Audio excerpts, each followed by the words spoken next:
오늘 우리가 함께 읽은 본문 말씀은 예수님께서 말씀하신 탕자의 비유 중 마지막 부분에 나오는 이야기입니다. 우리가 잘 알고 있듯이 이 비유의 전반부는 둘째 아들의 이야기를 다루고 있고 후반부는 첫째 아들의 이야기입니다.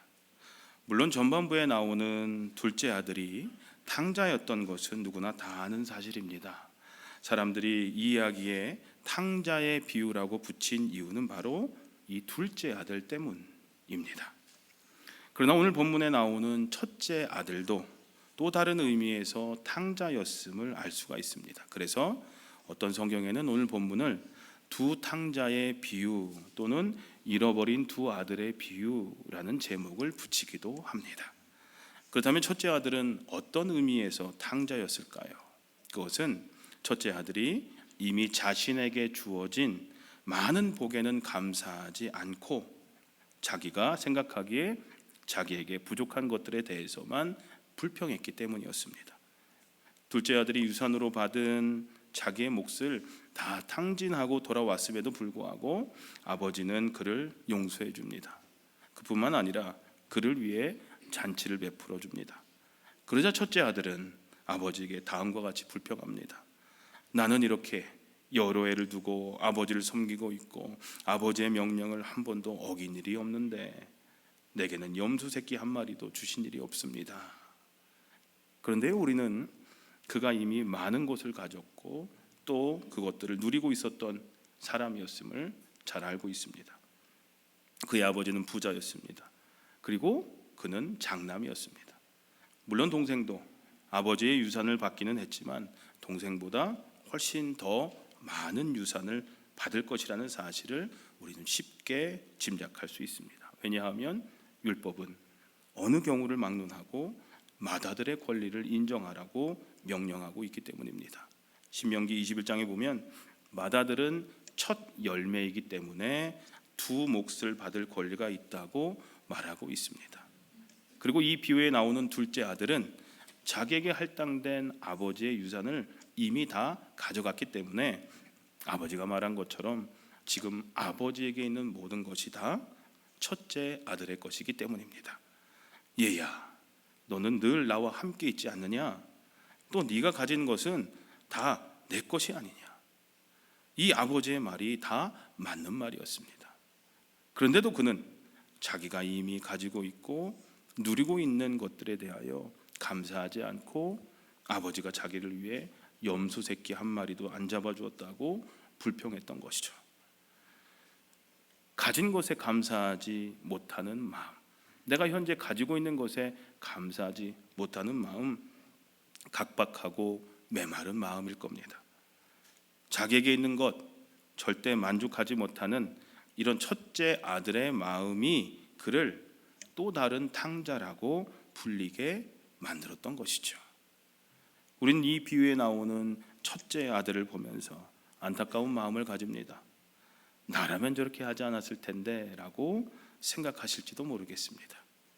그런데요, 사실 우리는 이 첫째 아들의 이야기 속에서 우리 자신의 모습을 발견하게 됩니다.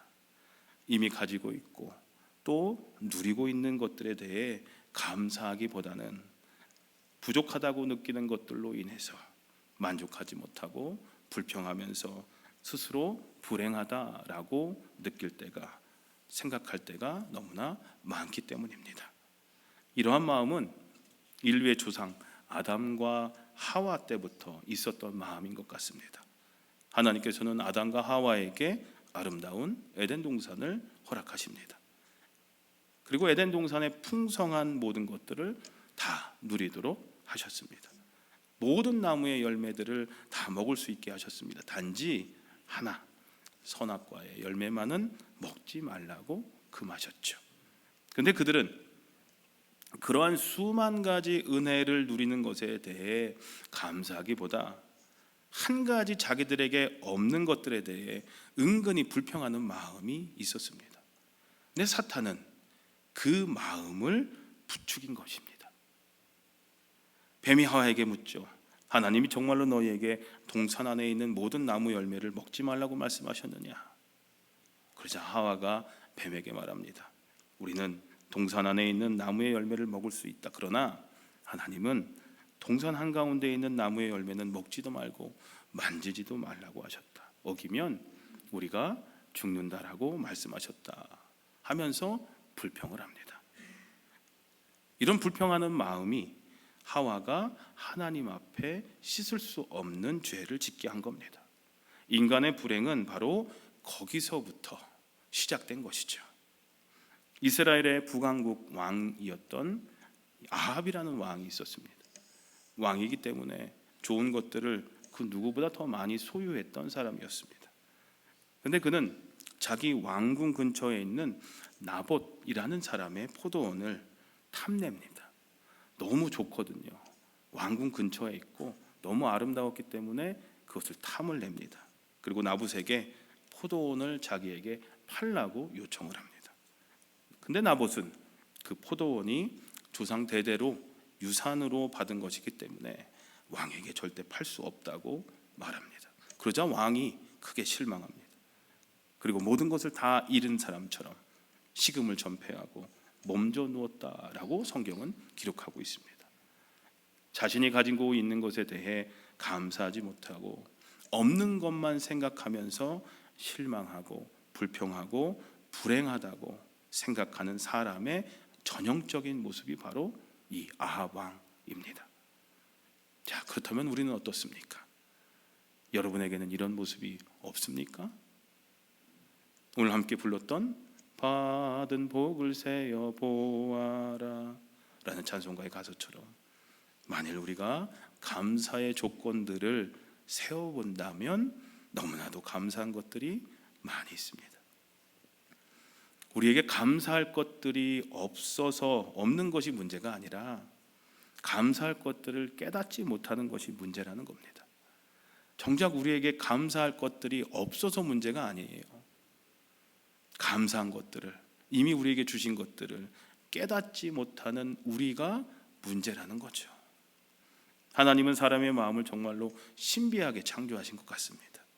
어떤 상황이 주어졌을 때 부정적으로 그것을 바라보기 시작하면 한없이 불평을 늘어놓게 됩니다. 그죠? 뭐 하나 부정적으로 바라보고 계속 얘기하다 보면 그렇게 바뀌어요. 때로는 자신이 불행하다고 생각하면서 절망하게 돼요. 나는 불행하다 하면 더 이상 깊은 수렁에 빠지게 되죠.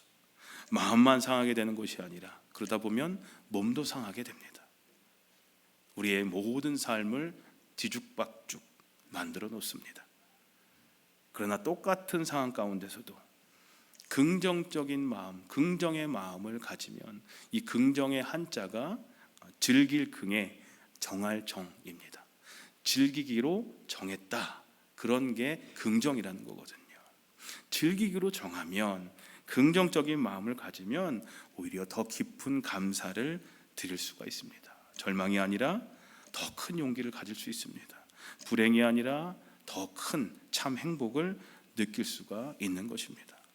감사하는 마음 그리고 불평하는 마음, 이 둘은 종이 한 장 차이 같습니다.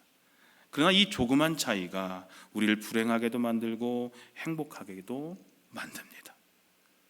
숫자 앞에 플러스를 붙이는가 아니면 마이너스를 붙이는가 하는 것은 엄청난 차이가 있죠.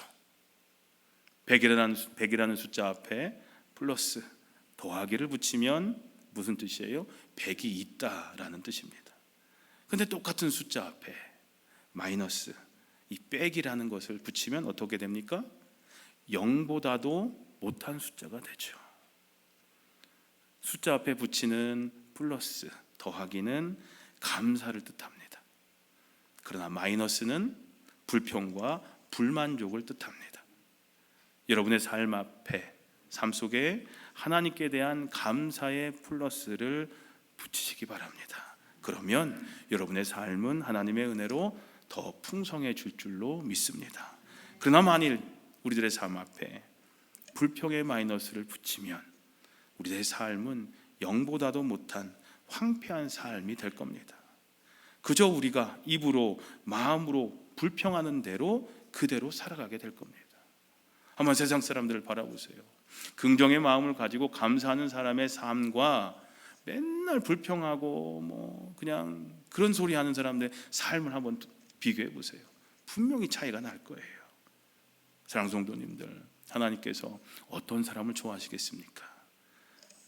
우리 부모들이 부모 말을 잘 듣고 잘 따르는 자녀들로 인해서 더 기쁨을 얻듯 하나님은 우리를 향하신 하나님 아버지의 뜻을 행하는 사람, 바로 순종하는 사람을 좋아하십니다.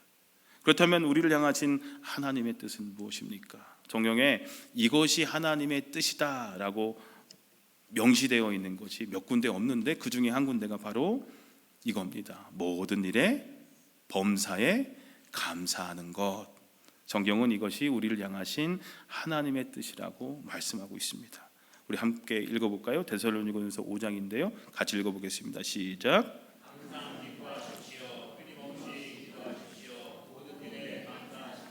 이것이 그리스도 예수 안에서 여러분에게 바라시는 하나님의 뜻입니다.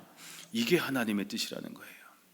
우리는 너무나 쉽게 이게 하나님의 뜻이고 하나님의 뜻이 이겁니다라고 우리는 너무나 쉽게 얘기를 하지만 성경에서 말씀하고 있는 하나님의 뜻은 이겁니다. 항상 기뻐하고 끊임없이 기도하고 그리고 모든 일에 범사에 기쁠 때만 감사하라는 게 아니에요. 슬프고 힘들 때도 감사하라는 거예요. 그래서 모든 일에 감사하라는 거죠. 이것이 우리를 향하신 하나님의 뜻이다라고 분명히 말씀하고 있습니다. 지금 우리는 계절적으로 추수의 계절을 보내고 있습니다. 저희 부모님도 농사를 지시는데 지난주에 전화드렸더니 이제 수확은 다 끝났고 이미 콩을 이제 수확을 하고 계시다고 얘기를 하시더라고요. 트럭을 타고 이제 콩 싣고 집으로 가시는 길에 제가 화상 통화를 어머니랑 하게 됐는데 한국은 땅이 좁으니까 논두렁에 막 뭐라도 심어서 뭐라도 하시잖아요. 콩을 심으시는데 이제 콩 타작이 어렵거든요. 이제 그것까지 끝나면 다 추수가 끝나는 시기가 바로 지금입니다. 이 계절에 가장 먼저 떠올릴 수 있는 말은 아마 풍성일 겁니다. 그리고 그 다음에 떠오르는 말은 감사일 겁니다. 그런데 이 감사의 절기가 됐는데도 우리는 풍성함을 피부로 느낄 수가 없습니다. 물가는 오르고 경기는 점점 더 침체되어 가고 비즈니스는 활기를 잃어가고 있습니다. 정부의 셧다운의 영향으로 많은 분들이 또 피해를 보고 있기도 하죠. 젊은이들은 미래에 대한 희망보다는 불안 속에 살아갑니다. 졸업해도 일자리를 얻을 수가 없는 상황입니다. 또 은퇴를 준비하시던 분들은 또 다른 일을 찾아서 해야 되는 그런 상황에 처하기도 합니다. 사회 전반적으로 어느 것 하나 안심할 수 없는 불안한 나날들을 우리는 살아갑니다. 정부에서 나오는 지원금, 힘드신 분들을 위한 지원금부터 해서 여러 가지 것들이 끊기고 힘든 앞날을 바라볼 수 없는, 예측할 수 없는 그런 삶을 우리는 살아가고 있습니다. 사랑하는 성도님들, 그런 상황 가운데서도 우리는 감사해야 합니까? 풍성함이 없어도 우리는 감사해야 합니까? 이민 생활이 점점 더 갑갑해져도 우리는 하나님께 감사해야 합니까? 그래도 감사해야 합니다. 앞이 막막해도 감사해야 합니다. 이유는 분명합니다. 감사가 하나님의 명령이기 때문입니다. 오늘 말씀, 아까 우리 교동문에 이 말씀을 읽었죠. 여호와께 감사하라. 그는 선하시며 그 인자하심이 영원하다. 우리를 비천한 가운데서도 기억해 주신 이에게 감사해라. 그 인자하심이 영원하다. 우리를 우리의 대적에게서 건지신 이에게 감사하라. 그 인자하심이 영원하다. 모든 육체에게 먹을 것을 주신 이에게 감사하라. 그 인자하심이 영원하다. 하늘의 하나님께 감사하라. 그 인자하심이 영원하다. 아멘이십니까? 사도 바울 이후에 가장 영향력 있고 가장 유능한 설교가로 평가받는 19세기에 영국의 스펄전이라는 목사님이 계십니다. 그 목사님이 이런 설교 중에 이런 말씀을 하셨어요. 촛불을 보고 감사하면 하나님께서는 그보다 더 찬란한 별빛을 주시고, 별빛을 주신 하나님께 감사하면 하나님께서는 우리에게 달빛을 주실 겁니다. 달빛을 주신 은혜에 감사하면 하나님께서는 우리에게 더욱 찬란한 햇빛을 주실 겁니다. 그런데 햇빛을 주신 하나님께 감사하면 하나님께서는 우리에게 햇빛보다 더 찬란한 천국의 빛을 우리들의 심령과 삶 속에 환하게 비춰주실 것입니다 라고 설교했습니다. 사랑하는 성도님들, 하나님은 우리에게 귀한 것들을 이미 많이 주셨습니다. 그러나 우리는 하나님께 감사하지 못할 때가 많죠. 특별히 천국 및 미국이라고 얘기를 하죠. 네. 천국 및 미국에 살고 있는 우리는 세계의 다른 어느 나라 사람들보다 여러 방면에서 풍요로운 삶을 누리고 있음을 잊지 말아야 합니다. 그런데 우리는 이러한 외적인 풍요 속에서도 내적인 빈곤을 겪으며 살아갈 때가 참으로 많습니다. 겉으로 보기엔 모든 것이 풍성해 보입니다. 집안의 냉장고는 여러 가지 음식들로 가득가득 채워져 있고, 옷장은 옷으로 넘쳐나고, 손에는 최신 셀폰이 들려져 있고, 마음만 먹으면 원하는 음식을 언제든 먹을 수 있습니다. 그러나 그 모든 풍요 속에서도 우리의 마음은 자꾸만 메말라가고 있습니다. 우리의 눈은 아무리 좋은 걸 봐도 만족하지 못합니다. 더 아름답고 더 새롭고 더 자극적인 것을 찾아 헤맵니다. 우리의 마음은 구멍 뚫린 항아리와 같아서 아무리 채워 넣어도 금세 비워지고 다시 허전함을 느낍니다. 그래서 우리는 늘 무언가를 더 가지려고 하고, 더 높이 오르려고 하고, 그리고 다른 사람과 비교하면서, 다른 사람은 가지고 있는데 내가 가지고 있지 못하다고 생각이 되면 불안해하고 초조해합니다. 그 결과 우리는 감사할 줄도 모르고 만족할 줄도 모르는 삶을 살아갑니다.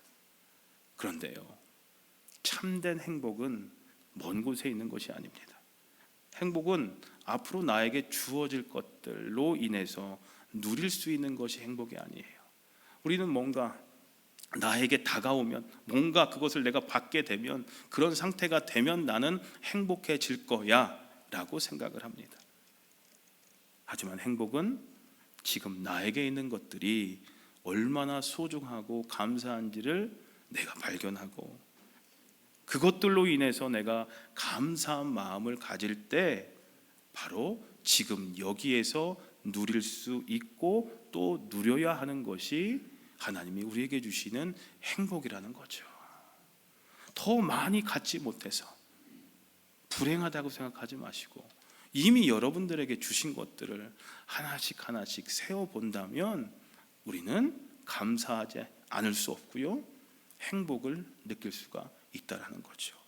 참된 감사란 좋은 조건이 다 갖추어져 있어서 하는 것이 아니라, 조건이 너무나 열악해도, 그럼에도 불구하고, 가진 것이 아무것도 없음에도 불구하고, 또 주어진 조건이 아무런 희망이 없어 보임에도 불구하고, 그럼에도 불구하고 하나님께서 나와 함께 하심을 믿고 하는 것이 참된 감사인 줄로 믿습니다.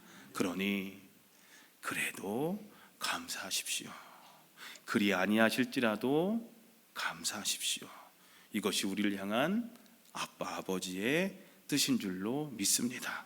사랑하는 성도님들, 비록 내가 사망의 음침한 골짜기를 지나는 그 순간에도 나를 인도하시는, 나를 보호하시는 나의 목자 되신 하나님의 선하심과 그 인자하심을 믿고 그래도 감사할 수 있는 참된 그리스도인들이 모두 다 되시기를 우리 주님의 이름으로 간절히 축원합니다.